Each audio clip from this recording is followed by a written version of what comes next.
Hello বন্ধুরা, সবাই কেমন আছেন? আজকে সবাই ভালো আছেন। অনেকদিন পর আপনাদের সামনে হাজির হলাম নতুন একটি ইন্টারভিউ সেশন নিয়ে। আমি আপনাদের সুইট। আজকে আমাদের সাথে আছেন ওপার বাংলার খুব জনপ্রিয় একটি মুখ। আমরা তার পরিচয়টা তার মুখ থেকে শুনবো। প্লিজ আকাশ, তুমি তোমার পরিচয়টা, তুমি কি কাজের সাথে জড়িত আছো আমাদের দর্শকদের উদ্দেশ্যে জানিয়ে দিয়ে শুরু করো। একদম একদম মানে সর্বপ্রথম বলে রাখি, আমার নাম আকাশ, আর আমি সিনেমা নিয়েই কাজ করি। মানে লেখালেখি হোক বা ইউটিউবের জন্য ভিডিও হোক, সেটা বানিয়ে থাকি। তো এটাই আমার পরিচয়। তার বাইরে অনেক কিছু কাজ আছে, সেগুলো করি যে সোশ্যাল মিডিয়াতে। তো যাই হোক, সেটা দিকে যাচ্ছি না, কিন্তু মেনলি যে বিষয়টা সেটা হচ্ছে সিনেমা নিয়েই, সিনেমাকে ভালোবাসি, এটাই আমার পরিচয়। ধরো, বল। আহ, অনেক ধন্যবাদ আকাশ তোমাকে আমাদের সাথে যুক্ত হওয়ার জন্য। অনেক ধন্যবাদ আমাদের সাথে যুক্ত হওয়ার জন্য। দর্শক মন্ডলী বা হুম, দর্শক আপনারা যারা ওর পরিচয় শুনলেন, অনেক কম করে বললো, অনেক কিন্তু ভালো ভালো কাজ করে এবং ও হুম, অনেক কন্টেন্ট ক্রিয়েটার বা অনেক পেজের মধ্যে ও কিন্তু একটু ব্যতিক্রম, স্পষ্টভাষী, যেটা হুম, সেটা ন্যায়, যেটা অন্যায় অন্যায় সেটা তুলে ধরে সবসময় দেখেছি। তো আজকে আমরা ধন্যবাদ। আকাশকে আমরা আকাশের কাছ থেকে আজকে অনেক কিছু জানবো, অনেক কিছু শুনবো। দর্শকরা আপনারা অবশ্যই যারা দেখছেন তারা কেমন লাগলো অবশ্যই লাইক কমেন্টস করে জানাবেন। তো আকাশ, একদম আমি তোমাকে প্রশ্ন করতে পারি কিছু? একদম প্রশ্ন করো, নির্দ্বিধায় প্রশ্ন করো, কোনো টেনশনের কোনো আচ্ছা, ব্যাপার নেই। প্রথমে আসি প্রথমে আসি তোমার কাছে। রিসেন্ট ঘটে যাওয়া, গতকালকে মেবি জিদ্দার একটা হুম। অনুষ্ঠানে দেখলাম ভাঙচুর হয়েছে, এটা কতটুকু সত্য? আমরা তো বাংলাদেশকে দেখতেছি, বাট তুমি তো ওই দেশে আছো, এটা কতটুকু হুম। সত্য? এটাই গুঞ্জন নাকি সত্য? আগে এটুকু বলো, একটা তো উত্তর। এটা হচ্ছে কি, যে একটা প্রোগ্রাম ছিল, সেখানে জিদ্দা যায়, এবং তার মধ্যে তো তুমি আমাদের বর্তমানে ওয়েস্ট বেঙ্গলের পরিস্থিতিটা জানো, জানারই কথা। তো কিছু এক শ্রেণী রয়েছিল, তারা কিন্তু সেই প্রোগ্রামে যায়। ওটার এটা মানে ভিডিও ফুটেজে আমরা যেটা দেখতে পেরেছি। তো সেই মুহূর্তে কিন্তু জিদ্দার প্রোগ্রাম শেষের পর্যায়ে কিন্তু তারা যায়, কিন্তু এক শ্রেণী এটাকে বলছে, যেখানে আমরা দেখতে পাচ্ছি যে জিদ্দা হয়তো ওইদের জন্য চলে গেছে, তখন কিন্তু যখন যে সময় যায় তখন অনুষ্ঠানটা শেষ পর্যায়ে। এটাই হচ্ছে ব্যাপার। এবার যারা অনেকে কিছু বলছে, সেটা তো তাদের ভিউস, একটা ব্যাপার আছে ভিউসের জন্য।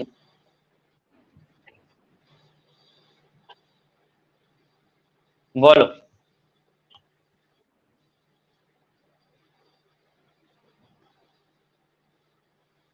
হ্যালো আকাশ। হ্যাঁ বলো, শুনতে পাচ্ছি, বলো। চুপ হয়ে গেলে যে? আচ্ছা আচ্ছা, আমরা ওই সাবজেক্টে আর ডিপে যাব না, ওটা আর এক সাইড চলে যাবে না, না, গল্পতে। না। এবার হ্যাঁ, আসি হ্যাঁ, আমরা। রিসেন্টলি অনেকগুলো ছবি তোমাদের টলিউডে রিলিজ পেয়েছে, আমরা জানি। সব হ্যাঁ। আমরা না দেখলেও জানি, এখন হয়তো আমরা সবকিছু দেখা সৌভাগ্য হুম, হয়নি। তবে রিসেন্ট হুম, দুটো ছবি খুব জনপ্রিয় হয়েছে, তার মধ্যে বুমেরাং এবং অযোগ্য। তুমি কি দুটোই দেখেছো? হুম। হ্যাঁ, অবশ্যই। দুটো সিনেমায় দেখেছি, যেহেতু আসলে সিনেমা নিয়ে কাজ করি। প্রসেনজিৎ ঋতুপর্ণার জুটি নিয়ে আমার কোনো কিছু জানার নাই, কারণ আমার যদি ওদের হুম, ওদের কেমিস্ট্রি জানতে চাই তাহলে পাবলিক আমাকে কেলাবে। ওনাদের হ্যাঁ। অভিনয় শিখানো লাগে না, ওনারা না, জানালে না, ছবি ঠিক। মানে ওরা দীর্ঘ অনেক বছর ধরে কাজ করেছে, আর একটা সময় এই জুটিটা এতটাই পপুলার ছিল, মানে আমার বাবা বা জেঠু সেই আমলে। তো সেই রসায়ন আবার আবার দেখতে পেরেছি। তো এদের কি অভিনয় নিয়ে ত্রুটি ধরার মতো আমাদের ক্ষমতা নেই। তো এবার বুমেরাং বুমেরাং দেখেছি, আচ্ছা, বুমেরাঙ্গেও নতুন কিছু। আমরা অত ডিটেলসে যাবো না আকাশ, আমরা হুম, শর্টে হুম, সারবো। এটা হচ্ছে, হুম, তুমি শুধু এতটুকু বলো, আমরা এই দুটো ছবির বক্স অফিস নিয়ে অনেকে অনেক রকম কথা বলতেছে। অনেক পেজ হুম, বিভিন্ন, তুমি জানো, বিভিন্ন সময় বিভিন্ন পেজ, কেউ হুম। বলছে বুমেরাং ফ্লপ, কেউ বলছে অযোগ্য, কেউ মানে ইত্যাদি ইত্যাদি, কেউ বুমেরাং ব্লকবাস্টার, কেউ হ্যাঁ। বুমেরাং হ্যান ত্যান। আসলে তোমার নিজের দৃষ্টিতে বা তুমি যতটুকু চোখে দেখেছো জানো, তোমার হুম, দৃষ্টিতে মানে আমি বুমেরাংটা নিয়ে বেশি সমালোচনা হচ্ছে। অযোগ্য অযোগ্য ঠিক আছে, হুম। বুমেরাংটার এক্সাক্ট ফলাফলটা কি তোমার কাছে? হিট, সুপার হিট, ব্লকবাস্টার নাকি ফ্লপ? এক কথা উত্তর দিবে, তোমার মানে যেটা মনে হয়। এক তুমি তো তুমি তো সিনেমা জগৎ আছো। বুমেরাং কিন্তু আমি এইটুকুই বলবো, মানে বেশি লম্বা চওড়া বলতে গেলে সময়টা লেগে যায় বেশি। তো প্রথম তুমি যেটা বললে যে অনেকটা পেজ অনেক রকম বলছে, কারণ এখানে অনেকটা পেজ অনেক রকম মতামত করছে, বা ইউটিউব চ্যানেল হোক, আমি নিজেও ইউটিউব চ্যানেল, আমার বেশ কয়েকটা ইউটিউব চ্যানেল রয়েছে সিনেমা সম্পর্কে। তো যাই হোক, আমি তো দেখে আসছি, মানে কেউ আবার ধরো বুম্বাদা ফ্যান রয়েছে, সেই বুম্বাদা টান টানছে, কেউ আবার ধরো দেবের তো দেবের টানছে, কেউ আবার জিতের, এরকম একটা রয়েছে। কিন্তু তো সেই জায়গায় দাঁড়িয়ে একটা কথাই বলবো আমি, অযোগ্য তো ভালো রেসপন্স করেছে, মানে যা বাজেট ঢেলেছিল তার থেকে মানে অনেকটা লাভের মুখ দেখেছে, মানে এটাই বলবো, অনেকটা লাভের মধ্যে দেখছি। বুমেরাং এর আবার আসছে, বুমেরাং তো একটু বাজেটটা বেশি ছিল, তবে এই বাজারে দাঁড়িয়েও মোটামুটি এইটুকু বলবো যে বাজেট যেটা ছিল কভারেজ করে ফেলেছে। বিশাল বক্স অফিস করেছে এমন নয়, তবে বাজেট কভার করে ফেলেছে। মানে এটা নয় যে ব্লকবাস্টার হয়ে গেছে, বা এটা নয় যে 10 কোটি 15 কোটি কামিয়ে নিয়েছে বা 12 কোটি কামিয়েছে, এরকম ব্যাপার নয়। মানে যে বাজেটটা ঢেলেছিল সেটা উঠে নিয়েছে, এটাই বলা। মানে বুমেরাংও ভালো চলেছে, অযোগ্য ভালো চলেছে, দুটো সিনেমাই ভালো চলেছে, তবে অযোগ্য একটু বেশি আচ্ছা, চলেছে। আমি যেটা জানতাম সেটার উত্তরটা পেলাম না এক কথায়। মানে হ্যাঁ জিদ্দা অলরেডি জানিয়ে দিয়েছিল সুপারহিট। তবে হ্যাঁ হ্যাঁ এটা নিয়ে অনেকের বিতর্ক আছে, আসলে কি ছবিটা সুপার, তোমার হ্যাঁ। দৃষ্টিতে ছবি সুপারহিট, ইয়েস অর নো? আমার দৃষ্টিতে সুপারহিট আমি বলতে পারবো না, এইভাবে তো জাজ করা যায় না, কিন্তু মাল্টিপ্লেক্স কালেকশন করে আমরা ধারণা করতে পারছি, বা সিঙ্গেল স্ক্রিনের একটা তো বোঝা যায়, এটা মানে কিছু গোপন সোর্স থাকে সেই থেকে আমরা বলি, কিন্তু এটা বিপক্ষে করতে গেলে আমাদের পক্ষে বিপক্ষে একটা আসতে পারে, তো আমরা অনেকটা কিন্তু বুঝতে পারি। তবে আমরা এইটুকু বলবো, আমাদের যেটা আমরা গোপন সূত্রে যেটা বুঝতে পারি, আমাদের অফসাইট থেকে আমরা যেটা জানি, অনেকগুলো রয়েছে যে আমরা মানে ভিতরের খবর কিছুটা পাই আর কি, তো এটা প্রকাশ করা যায় না। তবে এটাই বলবো যে যে প্রোডাকশন হাউস যেটা বলছে সুপারহিট বলছে, তো যদি সুপারহিট হয় তাহলে ওর বাজেট সিনেমাটার কম ছিল নিশ্চয়ই, যদি ওদের কথায় আসি আর কি, মানে প্রোডাকশন হাউসের তরফ থেকে আসে। আমরা তো বাজেটটা ক্লিয়ার তো জানতে পারিনি, কিন্তু আমাদের দৃষ্টিতে যদি আমরা আসি তাহলে বুমেরাং মোটামুটি মানে আমরা যেটা আনুমানিক করি যে বাজেট, যে এটা 3 থেকে 4 কোটি টাকার মতো বাজেট হতে পারে একটা, তো সেই তুলনায় এটা মোটামুটি ধরো বাজেট কভার করে ফেলছে আর কি। আর যদি প্রোডাকশন হাউস যে দাবিটা করছে তার মানে বাজেট হয়তো কম রয়েছে, বা 2 কোটি 12 কোটি এরকম হবে হয়তো ওদের কথা অনুযায়ী আর কি। আর আমরা এটা আরম্ভ আচ্ছা করছি যে আচ্ছা 3 থেকে 4 কোটি টাকা হবে। আচ্ছা, বুঝতেছি। আমরা এবার একটু অন্য সাবজেক্টে যাই। আমি হুম, একটা গরম খবর জানতে চাই তোমার থেকে, অনেক বড় খবর, যেটা অনেক হুম, দিনের প্রত্যাশা, সবাই জানে। হুম, রিসেন্ট একটি বেশ কিছু চ্যানেল তুমি দেখছো, যে রাজ চক্রবর্তীর হাত ধরে সামনে খুব অচিরে জিৎ এবং দেব একসঙ্গে হচ্ছে। হ্যাঁ এই নিউজটা, এটা হ্যাঁ। কি নিউজ মানে গুজব নাকি আসলে সম্ভাবনা আছে? আমরা আমরা এটা দেখতে নিয়ে তো পাবো খুব শীঘ্র মোটামুটি কোনটা? বিগত, এটা তো এই নিউজটা নিয়ে মোটামুটি বিগত আমি আমার ক্যারিয়ারের বলি 5 বছর ধরে আমি কিন্তু এই নিউজটা শুনে আসছি যে দেবজিৎ একসঙ্গে আসছে, অমিত পরিচালক করতে যাচ্ছে, না, অমিত পরিচালক পাঁচ করতে যাচ্ছে, বছর এটা আগে কিন্তু তো শুনে বাদ দাও, আসছি। রিসেন্টলি ওই রাজ চক্রবর্তী রিসেন্টলি ইন্টারভিউতে বলেছে। রিসেন্ট কিন্তু রিসেন্ট ইন্টারভিউতে কিন্তু রাজ চক্রবর্তী বলেছে, এটা ঠিক, এটা সত্য কথা। রাজ অফিসিয়ালি চক্রবর্তী বলেছে। নিজেই বলেছে, সে কিন্তু অফিসিয়ালি বলেছে, যেহেতু অফিসিয়ালি বলেছে হতে পারে, না হওয়ার কিছু নেই, কিন্তু তার জন্য সময় এটা দেখতে হবে। আবার এক শ্রেণী দেখছি দাবি করছে, সোশ্যাল মিডিয়া দেখছি যে হয়তো বুবলির প্রমোশনের জন্য এটা একটা ওই স্টাইলটাকে মানে হাইপ বাড়ানোর জন্য বলেছে, এটাও হতে পারে। কিন্তু যেহেতু রাজ চক্রবর্তী বলেছে, সে তো আর মিথ্যা কথা বলার নয়, এখন সময় বলে দেবে, এটা সময় আসুক। আসলে এটা আমি জানতে চাইলাম, অনেক দেব ফ্যান অনেক দিনের আগ্রহ নিয়ে আছে, দুই পৃথিবীর হ্যাঁ পর আর পাই নাই আসলে। হ্যাঁ আমরা জানলাম, হ্যাঁ আমরা আশাবাদী, আমরা অনেকদিন অপেক্ষা আছি, আমরা একটা হুম, ধুমধারাক্কা একটা ছবি দেখবো অনেকদিন পর, হুম, সে প্রত্যাশায়। এবং আমরা বেশি কথা হুম, বাড়াবো না, ইন্টারভিউটা শর্ট আকারে নেব। আমরা অনেক হুম, গুরুত্বপূর্ণ কিছু বিষয় আলোচনা করলাম। আর হুম, দর্শক দর্শক আপনারা যারা দেখছেন আমাদের ইন্টারভিউটি, আমাদের দেশের হুম, অবস্থা কি আপনারা আমাদের দেশের মানুষ দেখলেনি, আমরা হুম, কিসের মধ্যে দিয়ে কাটালাম। এবং ওপার বাংলা তো এক দাঙ্গা চলতেছে, আমরাও এর নিন্দা জানাই। হুম, বাংলাদেশ থেকে আমরাও এর প্রতিবাদ জানাই। একটা মেয়ে মানুষ নয়, মা, একটা নারীকে এইভাবে হুম, মানে হত্যার, আমি নিজেও বিচার চাই। একজন সাধারণ হুম, নাগরিক হিসাবে, এটা ভারত বাংলাদেশ বলে না, আমি সাধারণ নাগরিক হিসেবে, হুম, সেটা আমার দেশের হতে পারতো। আমার দেশে হলো আমি যেটা বলতাম, ওপার একদম। বাংলাদেশের একই বলতাম। এই নরপশুদের হুম, আমি আমার হুম, মেসেজের মাধ্যমে এই নরপশুদের আসলে বিচার আওতায় আনা হোক, যেন আমাদের দরকার, অবশ্যই সকল দরকার। মা বোনের যে নিশ্চিন্তে যারা বাইরে যারা এই যুক্তির সঙ্গে, যারা যারা এই মানে সঙ্গে যুক্ত রয়েছে, তারা যেন কঠোর শাস্তি পায়, এটাই দাবি প্রশাসনের কাছে বা আমরা এটাই চাই, সরকারের কাছে, এটাই চাই। এটাই হচ্ছে আর যেন বিষয়। না হয়, আর যেন না আর হয়। যেন ভবিষ্যতে না আমরা হয় এরকম ঘটনা। আমরা সবার কাছে, আমরা সকল ঊর্ধ্বতন কর্মকর্তা দুই দেশের, আমরা সবার কাছে আমরা এটুকুই আর্জি আমাদের, হুম, যে আপনারা আমাদের সেফটি দেবেন, আর হুম, কিছু না, যেন আমরা স্বাভাবিক জীবন করতে হুম, পারি। তো তারপর আকাশ, আমরা এবছর কি খাদান দেখতে পাবো?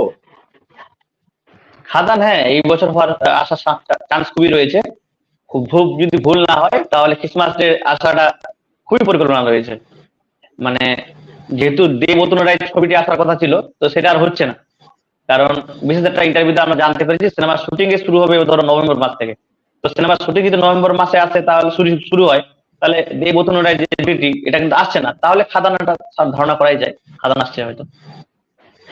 আচ্ছা, আর একটা প্রশ্ন, সেটা হচ্ছে জিদ্দার প্রথম ওয়েব সিরিজ খাকি চ্যাপ্টার বেঙ্গল, যেটা এক্স্যাক্টলি নাম হুম, হুম। এটা কি এবছর রিলিজ হওয়ার সম্ভাবনা আছে? তোমাদের সোর্স এটা অনুযায়ী? এটা তো এটা এখন অফিসিয়াল কিছু জানা যায়নি। তবে এই বছর মানে সন্দেহমূলক আর কি, সন্দেহমূলকের মধ্যে রয়েছে। মানে যেহেতু এটা মানে এটা মানে হিন্দির ইয়ে থেকে কিনা, তো ওই জন্য আমরা এটা কিন্তু ক্লিয়ার ভাবে জানতে পারিনি। এটা এখন মানে অফিসিয়াল ডেট, রিলিজ ডেট কিছুটাই বুঝতে পারিনি। তবে মোটামুটি এইটুকু জানতে পেরেছি শুটিং প্রায় মানে শেষের পর্যায়ে চলে গেছে আর কি, এইটুকু যেটা তথ্য আমাদের কাছে আছে। তো অফিসিয়াল না কিছু জানালে তো আর এটা ক্লিয়ার হওয়া যাবে না, এটাই হচ্ছে বলার। আচ্ছা, ওকে, ধন্যবাদ। আমার লাস্ট প্রশ্ন, আমরা হুম। জিদ্দার এবার বাংলাদেশে অনেকদিন ধরে দেখছি না তোমাদের ওপর বাংলার বিগ সুপারস্টার জিদ্দার কোনো আপডেট, নিজের প্রোডাকশন কিভাবে বাংলা কোনো পশ্চিম হুম। বাংলার জন্য কোনো ছবি, কোনো আপডেট দেখছি না আমরা, বা জিদ্দার পেজ থেকে দেওয়া হচ্ছে না। তোমার সোর্স অনুযায়ী হুম। এই বছর কি জিদ্দার কোনো ছবি আসার সম্ভাবনা আছে, বা নতুন কোনো প্রজেক্টে কাজ হচ্ছে এমন কোনো গুঞ্জন, বা তোমাদের সোর্স অনুযায়ী যদি আমার জানাতে? এই এই অনেক বছর বাংলাদেশ থেকে এই আছে। এই এই বছর যদি জিদ্দার কোনো ছবি আসে তাহলে বেঙ্গল চ্যাপ্টার 1 যদি আসে তাহলে এটাই আসবে, আর না হলে সিনেমা দেখতে পাচ্ছি না। তাও সামনে বছর ঈদের জন্য বা অন্য কোনো ফেস্টিভ্যালে আমাদের জন্য অপেক্ষা করতে হবে।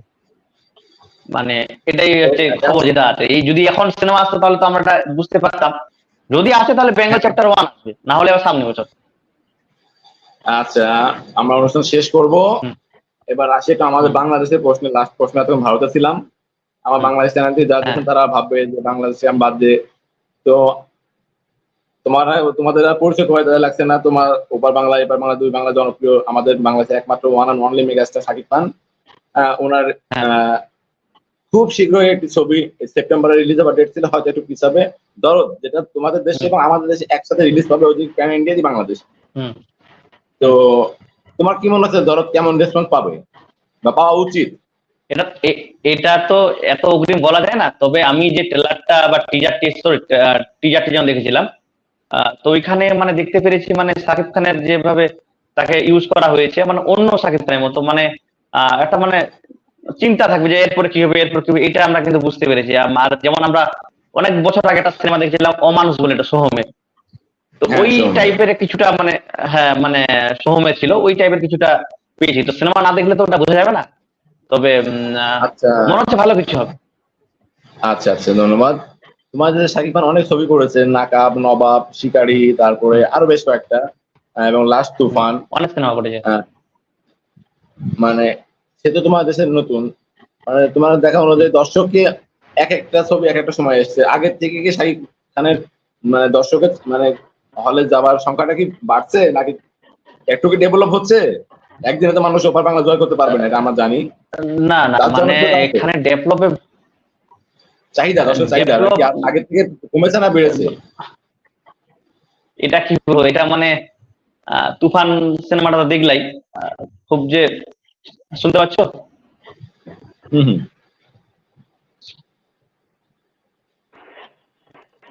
হম, বলো বলো। হ্যাঁ, শুনতে পাচ্ছ তো?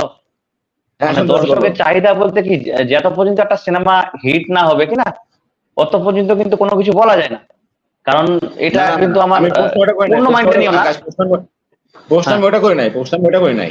হুম। তার ছবি ওইখানে আমাদের বাংলাদেশের মতো চলবে না সেটা আমরাও জানি, আমাদের বাংলাদেশের মতো এত চলবে না সেটা আমরা জানি, তবে এটা হয় না। সে হুম। যখন প্রথম করলো শিকারী, তখন তার হুম। দর্শকের সংখ্যা একরকম থাকতে পারে, তারপর ধাপে ধাপে হুম। ধাপে ধাপে সে আজকে বেশ কয়েকটা 4-5টা ছবি করা হয়ে গেল। তাতে কি তোমার মনে হুম। হচ্ছে তার কি মানে গ্রহণ মানে পরিস্থিতিটা কি আগের থেকে বেড়েছে তোমার দেশে? পরিচিতি তো আগে থেকেই ছিল, কারণ এখন ইউটিউবের যুগ। মানে এখন তার বাধা নেই, ইচ্ছা করলে সবকিছু যাওয়া হওয়া যায়। কিন্তু পরিচয় ভালো আছে, পরিচিতি মোটামুটি আগে থেকেও আছে, চেনে জানে, দু দেশের চেনে। কিন্তু প্রোডাকশন হাউসের কাছে একটা ভালো সম্পর্ক একটা শাকিব খানের তৈরি হচ্ছে, এটা বলতে পারি। এবার দর্শকের কথা যদি বলি, দর্শকের ওইভাবে বলা যায় না। তবে আমি এটুকু বলবো, যতগুলো সিনেমা এখানে আমাদের মুক্তি পেয়েছে, তুমি জানো যে বক্স অফিস কেমন হয়েছে, এটা তোমার জানা। তো এটাই হচ্ছে বিষয়টা, মানে প্রোডাকশন হাউসের কাছে ভ্যালু বেড়েছে, মানে এটাই বলবো যে এসকে মুভিজ তাকে নিয়ে এটা অনেক সিনেমা করতে চাইছে, বা এসকে মুভিজ মানে সরি এসকে মুভিজ অনেকগুলো সিনেমা করতে চাইছে, বা এসবিএফ এর সঙ্গে আগামীতে সিনেমা হতে পারে। এই দিক থেকে কিন্তু জনপ্রিয়তা বেড়েছে, এটাই হচ্ছে ব্যাপার। আচ্ছা আকাশ, আমরা অনেক লম্বা করবো না ইন্টারভিউ, আর এখানে শেষ করব। হুম অনেক ভালো লাগলো আমাদের সময় দেওয়ার জন্য। এবং হুম আমার চ্যানেল থেকে যারা আকাশকে দেখছেন, ওর চ্যানেলের নাম এন্টারটেইনমেন্ট আকাশ, এবং ওর আরো একটি পেজ আছে জাস্ট ফিল্মি, এবং আরো ওই পেজেরই চ্যানেল আছে জাস্ট ফিল্মি। আপনারা প্লিজ তাদের চ্যানেল সাবস্ক্রাইব করে এবং পেজ ফলো করে আপনারা ভিজিট করুন, একদম। এবং সত্য নিউজের সঙ্গে থাকুন, এবং বেশি বেশি সাপোর্ট করুন, ও যেন আরো ভালো ভালো কন্টেন্ট আমাদের সামনে আসতে পারে। হুম। আমি এই কামনা করে বিদায় নিচ্ছি আমার দর্শকের। প্লিজ আকাশ, তুমি দর্শকের কাছে বিদায় নাও। আমি এটাই বলবো যে সুইট দাদা ভালো কাজ করছে প্রতিনিয়ত, আর মাঝে একটা বাংলাদেশের পরিস্থিতি তোমরা সকলে জানো, সেই পরিস্থিতির কারণে হয়তো ভিডিও ঠিকঠাক দিতে পারেনি। তো যারা অডিয়েন্স আছো, আরো বেশি বেশি করে ভালোবাসা দাও, কারণ তারা ভালো কাজ করছে, নতুন কিছু ট্রাই করছে।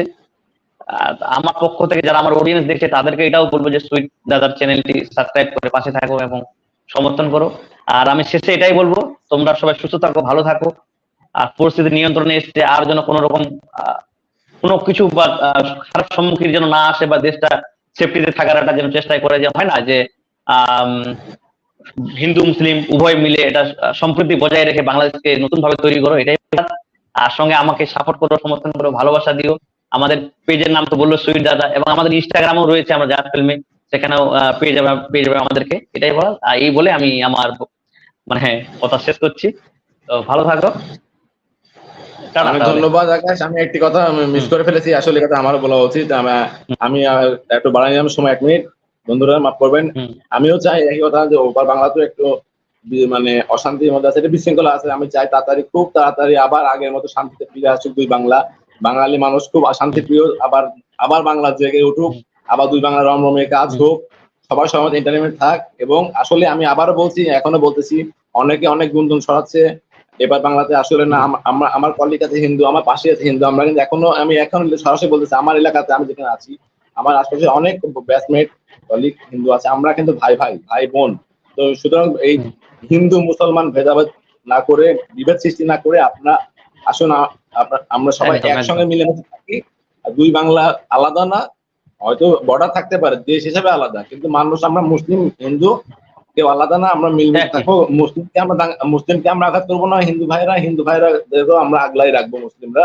এটাই আমার কামনা বলে আমি শেষ করছি। সবাইকে এটাই তো বলছি, ধন্যবাদ মানে অসংখ্য। সম্প্রীতির বাংলা হওয়াটা উচিত, মানে সম্প্রীতির বাংলা বজায় রাখা উচিত। তো যাই হোক, ইন্টারভিউটা বেশি বড় না করে এখানেই শেষ করো। তো ওকে আবার ওকে, কোনোদিন থ্যাংক দেখা ইউ হবে, থ্যাংক ভালো ইউ। থাকো।